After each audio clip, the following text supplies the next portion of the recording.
ကြည့်ရဖြူပဲဖြူသူရနေနေရလားမသိဘူးရော့ဒီမှာ Ferrovit ဟာတန်တက် folic acid နဲ့ vitamin B12 တို့အချိုးကျစွာပေါင်းစပ်ပါဝင်ပြီးအလွယ်တကူသယ်ဆောင်သွားနိုင်ပါတယ်သူရနေခြင်းအတွက်အချီရောက်ဆုံးတန်တက်အဖြည့်စေ Ferrovit Mega we care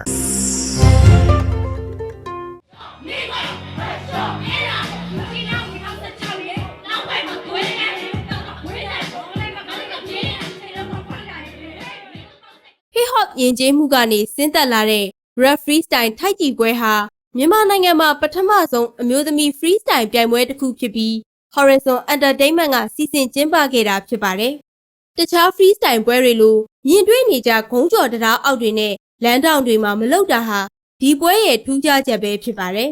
။ဒီပွဲမှာလာရောက်ရှင်ပြိုင်ကြတဲ့ပြိုင်ပွဲဝင်တွေဟာ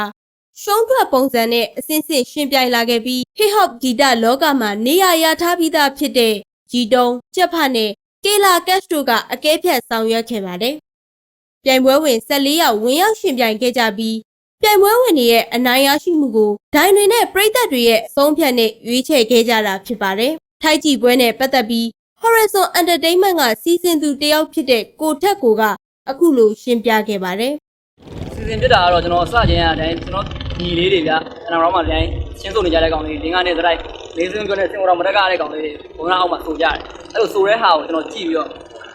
ကောင်လေးတို့ပွဲနဲ့တရားရှိုးပွဲလုပ်ဝင်မယ်ဆိုပြီးတော့စိတ်ကူးနဲ့လုပ်လိုက်တာ။လုပ်တဲ့အချိန်မှာ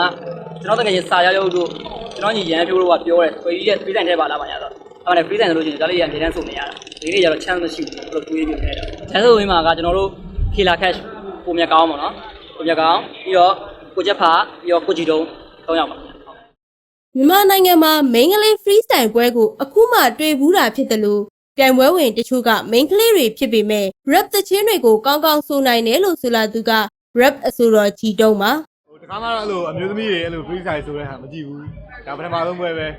တချို့တွေတော်တော်ကောင်းတယ်ဆိုတော့တကယ်freestyle ပေါ့အဲ့လိုအစ်စ်ပုံစံမျိုးဆိုနိုင်တဲ့လူတွေလည်းတွေ့ရတယ်ကောင်းပါတယ်ဟုတ်အဓိကအဲ့လိုကျွန်တော်တို့လူငယ်တွေအတွက်အဲ့လိုသွားကြနေရရန်ကုန်မြို့မှာအဲ့လို sport မျိုးတော့လူငယ်တွေအဲ့လိုကလေးတွေဆယ်ကျော်သက်တွေအဲ့လိုသွားဖို့လို့ပွဲလန်းသပင်လေးတွေကျွန်တော်တို့လိုရတယ်လိုတဲ့အချိန်မှာကျွန်တော်ဒီလို hip hop ပွဲလေးတွေ freestyle လို့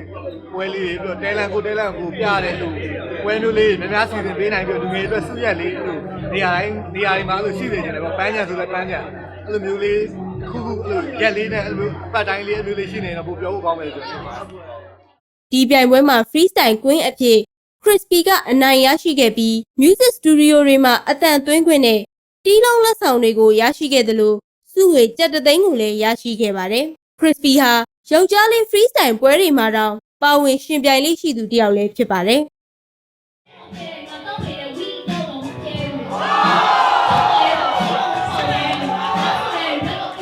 rap ဆိုတာကတော့2နှစ်လောက်ပဲရှိဦးမယ်ထင်ပါတယ်ရှင်။အမ rap ကိုယူခဲ့တာဘုန်းငယ်လေးတွေကယူခဲ့တာပေါ့နော်။အားကြောင့်မို့လဲဒီ rap ကိုပဲဆွေးပြသွားတာပါ။ကျန်တဲ့သချင်းတွေလည်းဝါသနာပါပါတယ်။ဒါပေမဲ့အဲ့လောက်ဒီတော့မလိုက်နိုင် rap ပဲယူပါတယ်။ညီမအနေနဲ့ပုံရှင်တန်ဖြတ်တန်းနေလဲဆိုတော့ညဘက်ရောက်လို့ရှိရင်ဘော်ရာတွေစုပြီးတော့ free sign ရွတ်ကြတယ်။သချင်းတွေတူတူရှင်းကြတယ်။အဲ့လိုမျိုးပဲဖြတ်တန်းနေပါတယ်။ဒီပြိုင်ပွဲမှာ WG, Mr. Luffy တို့နဲ့ Underground က rap အဆိုတော်တွေပါဝင်ဖျော်ဖြေခဲ့ကြပြီးဆွဲသက်ပိုင်းလမ်ဘာတို့ကလည်း main clay freestyle rap ရွတ်ဆိုတာတွေကိုလာရောက်နားထောင်ခဲ့ကြပါတယ်